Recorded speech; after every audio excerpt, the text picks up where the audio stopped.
ہے اور وحدت یعنی اللہ کی واحد ذات کی طرف جاتی ہے۔ اور یہ تصور سمجھنا اس لیے بہت ضروری ہے کیونکہ یہی وہ بنیاد ہے جو اس بھٹکتی ہوئی روح کو ایک واضح سمت دکھاتی ہے۔ اور اب آتے ہیں سفر کی بالکل نچلی سیڑھی پر، جس سے نفس امارہ کہا جاتا ہے۔ یہ وہ تاریک ترین مقام ہے جہاں انسان مکمل طور پر اپنی شہوات اور نفسانی خواہشات کا غلام بن چکا ہوتا ہے۔ اور اس درجے کی سب سے خوفناک بات کیا ہے؟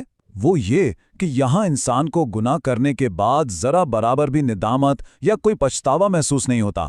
اندر کوئی کشمکش نہیں ہوتی، بس اندھی خواہشات ہیں اور ان کی اندھی پیروی ہے۔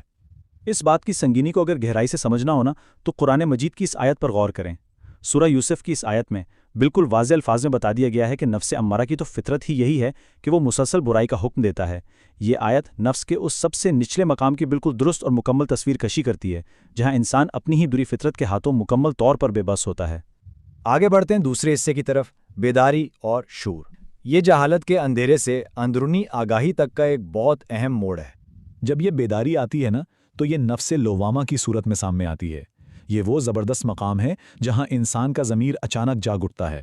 اب ہوتا یہ ہے کہ جب انسان سے کوئی گناہ سرزد ہوتا ہے تو وہ پہلے کی طرح بے حس نہیں رہتا، بلکہ اس کا اپنا ضمیر اسے ملامت کرنے لگتا ہے۔ اندر ایک احساس جرم پیدا ہوتا ہے۔ اب بظاہر تو یہ ایک تکلیف دہ اندرونی کشمکش لگتی ہے، لیکن اصل میں یہ کوئی سزا نہیں ہے، بلکہ یہ تو ایک بہت بڑی روحانی بیداری ہے، توبہ اور خود کو سدھارنے کی طرف اٹھنے والا پہلا اور شاید سب سے اہم قدم۔ ضمیر کی اس بیداری اور احساس جرم کی طاقت کا اندازہ آپ اس ایک بات سے لگائیں کہ اللہ تعالیٰ نے قرآن کی سورہ القیامہ میں اس نفس کی باقاعدہ قسم کھائی ہے۔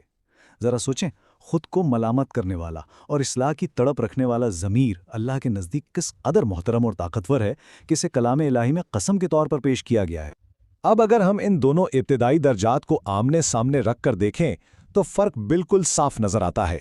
ایک طرف وہ نفس امارہ ہے جہاں ندامت بالکل صفر ہے اور انسان مکمل طور پر خواہشات کی زنجیروں میں جکڑا ہوا ہے، اور دوسری طرف نفس لوامہ ہے جہاں ضمیر کی آواز بیدار ہو چکی ہے، ندامت ہے اور کچھ بہتر کرنے کی جستجو ہے۔